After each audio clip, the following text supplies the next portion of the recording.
Once you start learning about ancient Egypt, it's hard to stop. It's a slippery slope. Once the bug bites you, it might never let go. The ancient Egyptians were one of the most fascinating civilizations to ever walk the earth. But even today, there's still a lot we don't know or can't quite understand about them. In this video, we're diving into some of the biggest mysteries that still puzzle experts. Let's start with math. The ancient Egyptians had a surprisingly advanced understanding of it. One great example is the wooden boards known as the Cairo wooden tablets. These paired writing boards are covered in math problems and have survived all these years because they were coated in plaster for protection. Interestingly, one of the boards includes a date showing that the inscriptions were made in the 38th year of a particular reign. Both boards list the names of servants, followed by a series of math riddles.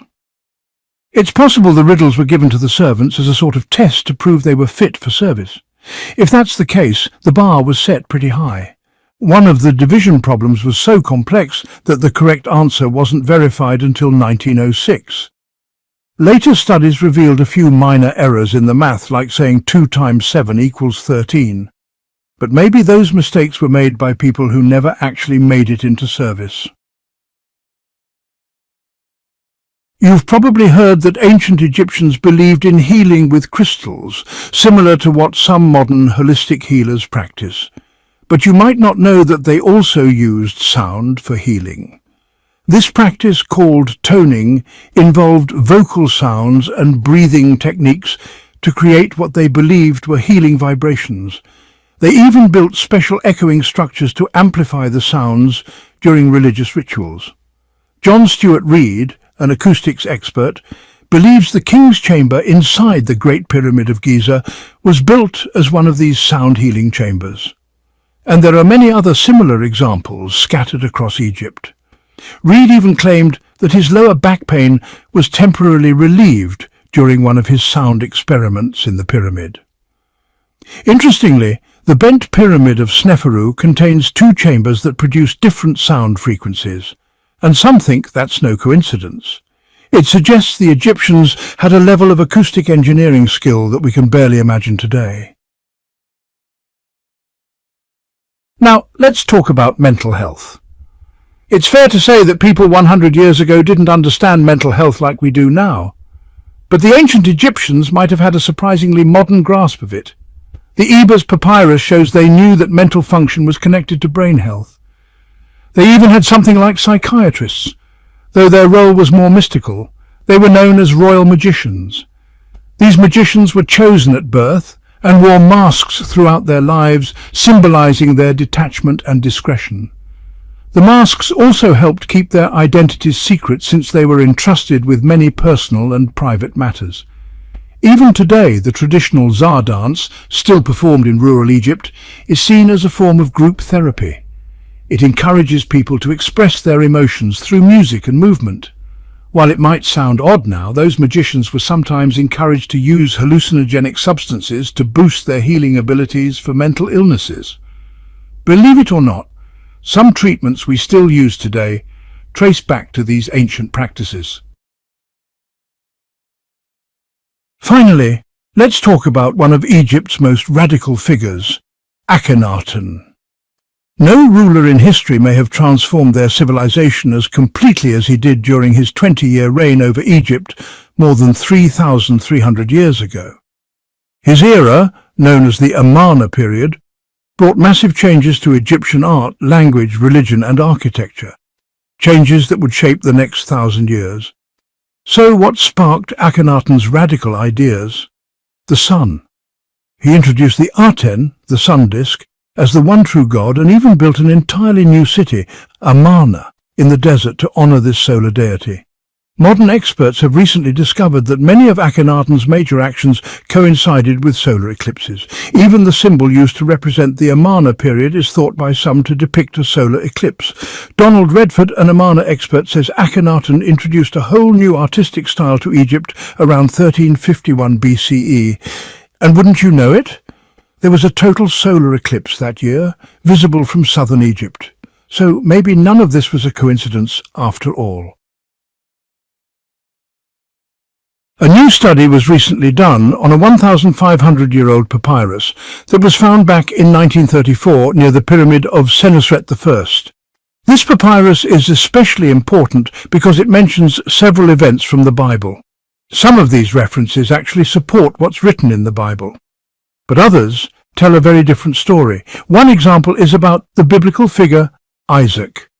In the Christian Bible, Genesis chapter 22, verses 2 through 18, God tells Abraham to sacrifice his son Isaac, but at the last moment stops him and reveals it was just a test of faith. But this papyrus says something very different. It claims that Isaac was actually sacrificed. This version of the story lines up with other ancient religious texts, suggesting that the Bible may have gone through multiple revisions before it reached the form we know today, like the King James Version. Scientific analysis shows that this papyrus was written by a professional scribe in the 6th century. By then, versions of the Old Testament had already existed for centuries. So, what's the original version of this story, and why are there such major differences? In February 2022, scholars and Egyptologists finished analysing some 3,400-year-old tablets called the Amarna letters. One of their surprising conclusions was about the famous dagger found in King Tutankhamun's tomb by Howard Carter in 1922. For years, everyone assumed the dagger was Egyptian. After all, it was found in an Egyptian pharaoh's tomb. But it was always a bit of a mystery. The blade is made of iron, even though the Iron Age hadn't started yet. People back then didn't know how to heat iron hot enough to melt it. So how did they make it? Well, in 2016, scientific testing confirmed the theory that the dagger was forged from iron that came from a meteorite. According to the Amarna letters, the dagger was actually a gift to Tutankhamun's grandfather from a king of Mitanni, a kingdom in what is now Syria. That would mean the dagger is actually of Syrian origin, not Egyptian. And it might not be the only foreign artifact in Tutankhamun's tomb. Many items may have come from outside Egypt. Another fascinating item is the Ankh-Enkhonsu stela, which is unusually tall and is often called a ritual stela. What makes it stand out is that unlike most Egyptian stelae made of stone, this one is made of wood. It was discovered in 1858 by François-Auguste Ferdinand Mariette, inside Hatshepsut's mortuary temple at Deir el-Bahari. Archaeologists identified it as a ritual offering stela, originally created for a priest of Montu named Ankh-Enkhonsu. Historians date it to somewhere between 680 and 670 BCE. Although it doesn't look wooden, that's because it was entirely coated with plaster and painted. On the front, you can see the priest Ankh-Enkhonsu offering gifts to the falcon-headed god Ra-Horakhti. Above that, there's a depiction of the sky goddess Nut. You'll also find text from chapters 2, 30 and 91 of the Book of the Dead inscribed on it. No one really knows why this stela ended up in Hatshepsut's temple or how it got there. Everyone knows about the famous pyramids in Cairo, but those aren't the only pyramids in Egypt. In fact, some lesser-known pyramids are in better shape. Take the pyramid of Senusret II in Kahun, for example. It was built 3,800 years ago while the king was still alive. That meant he got to name it himself, and he chose the not-so-humble name Ka-Senusret, meaning Senusret shines. What's weird is that he built it in Kahun instead of Dahshur, where his father, Amenemhat II, had his pyramid. That was a major break from the tradition already well established by then, and historians still don't know why he did it. Even stranger, Senusret II didn't place the pyramid's entrance on the north face, like most pyramids of the time. Instead, he hid the entrance beneath the tomb of a buried princess, a few hundred feet away. Some think it was a clever way to fool grave robbers, but that's just a theory. And since we're talking about ancient Egyptian mysteries, here's one of the biggest. There's a hole at the top of the Great Sphinx's head, and hardly anyone talks about it. You can clearly see it in old photos of the statue, but today it seems to have been sealed up. Very few people even knew it existed until aerial photography became a thing. And get this, It's actually illegal to fly drones over the Giza plateau, which makes you wonder what they're trying to keep hidden. There's something out there the authorities don't want people to see.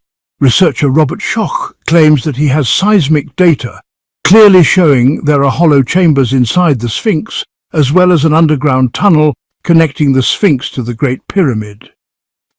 There's even a video showing Zahi Hawass, former head of Egypt's Supreme Council of Antiquities, appearing to enter a chamber through an opening and discover a sarcophagus, though his account is controversial, and he now refuses to talk about the footage. So the question is, what's really inside the Sphinx, and why aren't we allowed to know? Almost every ancient civilization has legends about giants who once walked among humans. Maybe one of them even ruled Egypt. Some believe we might get answers from studying the remains of King Sanacht, a pharaoh from the 3rd dynasty, who ruled about 4,700 years ago. His skeleton was discovered in a tomb near Beit Khalaf in 1901, and it's remarkable because of its size. Based on the bones, this pharaoh was around 6 feet 6 inches tall, which is average height today. But back then, most men were only about 5'6". So to the people of his time, Sanacht would have looked like a giant. Even Ramesses II, one of the most famous pharaohs in history, was only about 5'9". Analysis of Sanacht's bones shows he had gigantism, a rare medical condition that causes excessive growth. He's actually the earliest known human to show signs of this condition. Maybe ancient stories of giants were based on people who had gigantism like Sanacht, or maybe there were even more real giants in ancient times. From the beginning of time, humans have looked up at the stars and wondered, but no civilization seemed as obsessed with the sky as ancient Egypt. One striking example is the ceiling of Senmut's tomb. Senmut was an architect and official who lived around 1500 BCE, and the ceiling of his tomb is covered in what's now known as the Egyptian star map. It's a complete map of stars and constellations as they appeared thousands of years ago, and it's puzzled scientists for decades. For instance, the constellation Orion appears west of Sirius instead of east as we see it today. After years of study, we now know the Egyptians aligned directions using the sun's position, not Earth's magnetic poles, which they didn't even know existed. That solves part of the mystery. But we still don't understand how they could accurately map the stars without telescopes or modern tools. Or why the pyramids were built in perfect alignment with Orion's belt. What did they know that we don't? There's also growing evidence that hidden chambers exist inside the Great Pyramid of Giza. In September 2020, researchers identified 2 secret doors at the ends of narrow shafts that lead from the Queen's chamber. These shafts stop at blocks of stone before reaching the outer walls of the pyramid. They're far too small for a human to crawl through, so a robot called Wepwawet was sent in to explore. It took photos of a small stone door with what looked like copper handles. The robot also found faint red hieroglyphs on the walls. These markings are rough, almost like ancient graffiti, possibly left by the pyramid builders as construction notes or measurements. Some experts believe the shafts weren't meant for ventilation, since they don't open to the outside. So why include a door if there's nothing worth protecting behind it? If you're fascinated by ancient Egypt, you've probably heard of the Valley of the Kings, but you might not know about the Valley of the Queens. That's where the wives of the pharaohs were buried, and it's also called Tarset Neferu, which roughly means the place of beauty. Unfortunately, much of the valley hasn't survived as well as we'd like. Most of the remaining tombs are located within a main area that stretches alongside the Valley of the Rope and the Valley of the Three Pits. At least 91 tombs have been found there, but there are likely more still hidden. All these burials date back to Egypt's 18th dynasty, which lasted from 1550 BCE to 1292 BCE, ending with the death of Horemheb. Historians and Egyptologists have long wondered why the queens were buried here instead of next to their royal husbands. So far, no one has come up with a solid explanation. Our next mystery is often called the Dead Fijian Offering Table. though it's unclear whether that name is even accurate. We know almost nothing about it. You'll find it at the National Museum of Antiquities in Leiden, Netherlands, where it's been kept since 1830. It's an alabaster disc, possibly the top of a table, believed to have been made around 5,000 years ago. What makes it so unusual is the complex set of designs and engravings covering its surface.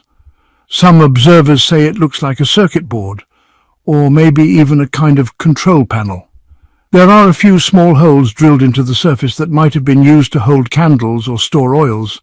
Now, for such a simple object, it seems strangely ornate. So, what do these markings mean? Could they be instructions? If we could decode them, would they tell us what the disc was used for? Historians suggest it had a religious or ceremonial purpose, but that's often what they say when they have no idea what something was actually for. So many amazing artifacts have been discovered in Egypt that some just get forgotten. That's what happened with one incredible item, a 4,000-year-old Egyptian manuscript that went missing in a storage box at the Cairo Museum, only to be rediscovered covered in dust in 2015. By then, it had been missing for over 70 years. The manuscript is made of leather and is over 8 feet long. It's believed to be the oldest of its kind. The drawings of supernatural beings on it actually predate the famous illustrations seen in the Book of the Dead. Besides being the oldest leather manuscript ever found in Egypt, it's also the longest. Experts believe it's religious in nature, full of spells that were likely read aloud or chanted by priests.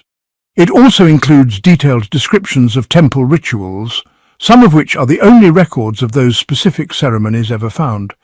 That's not surprising, since leather decays over time, and most ancient documents like this have long since crumbled into dust.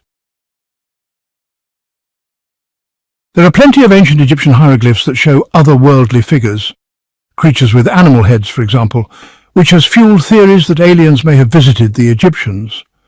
But there's a more grounded mystery found in carvings from the temple of Seti I at Abydos. What's strange is that some of these carvings appear to show objects that shouldn't have existed in ancient times. Take a good look. Some of them really do look like helicopters, surrounded by what seem to be flying vehicles. Some people interpret these as rockets or aircraft. The text below the images translates to, "He who repels Egypt's 9 enemies." Repelling those enemies would have been a lot easier if you had a fleet of helicopters, especially if your enemies were only armed with sticks and stones.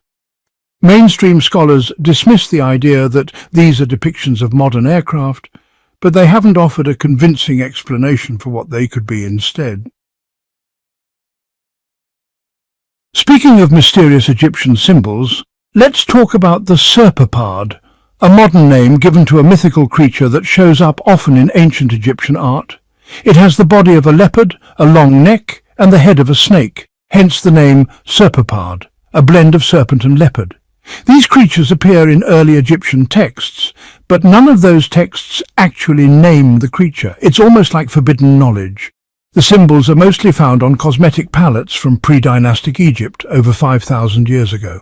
Interestingly, similar symbols were used as cylinder seals in Mesopotamia around 5,500 years ago, but no one knows if there's a real connection between the two cultures.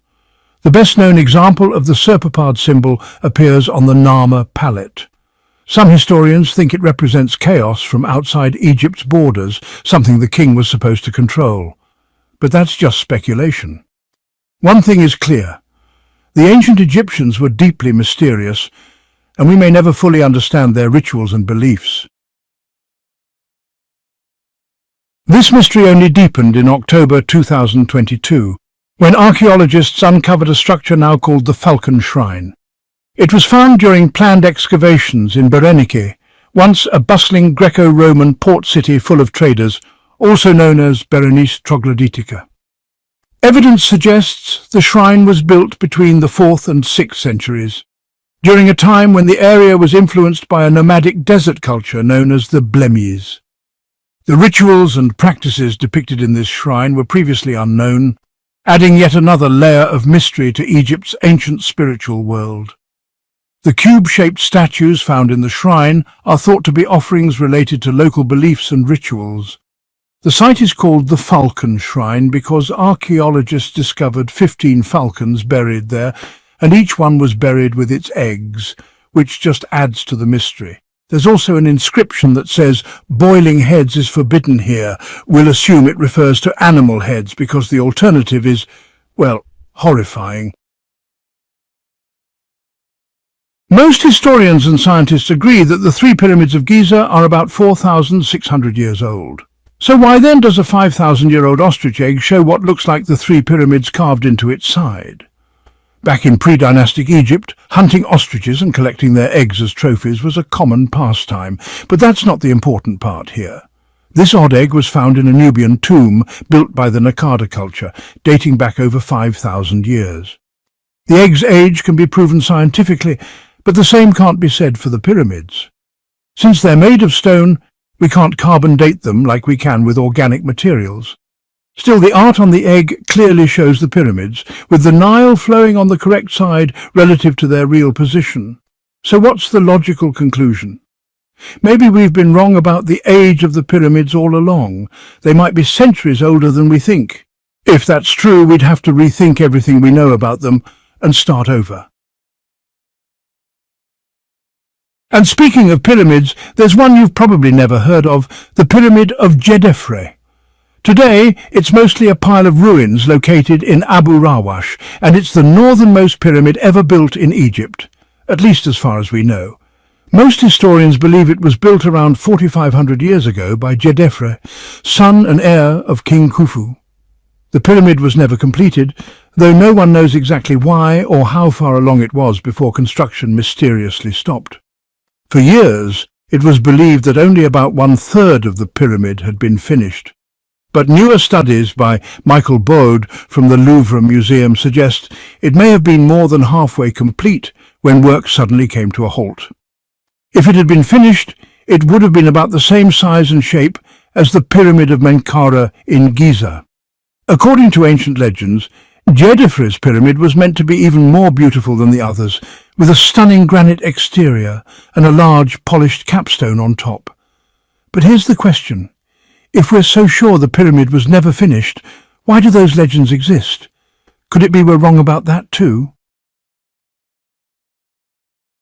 Now let's move on to another lesser-known pyramid, or rather something strange found next to it. We're talking about the Maiden Pyramid, which is about 4,600 years old and has almost completely collapsed. In February 2009, archaeologists made a creepy discovery at the site: the skeleton of a 13-year-old girl buried in a squatting position inside a small tomb at the pyramid's base. No other bodies were found inside or even near the pyramid, which is thought to have been built for Pharaoh Sneferu more than 4,500 years ago. If it was Sneferu's pyramid, then who was this girl? Was she his daughter? If so, why weren't there any burial goods or inscriptions to identify her? It's strange. She seems completely out of place. And even now, her identity remains a total mystery. Egypt's pyramids are known for lacking human remains, which makes a lot of people wonder, were they ever actual tombs at all? But sometimes ancient artifacts are exactly what they appear to be. That's the case with the massive statues of Akhenaten in East Karnak. These are enormous statues of the 18th dynasty pharaoh Akhenaten, also known as Amenhotep IV, or even Amenhovish IV, depending on the source. Egyptian kings often had multiple names, so that's nothing unusual. But what is unusual is how distorted and bizarre these statues look. That kind of artistic style is not typical for Egyptian sculpture.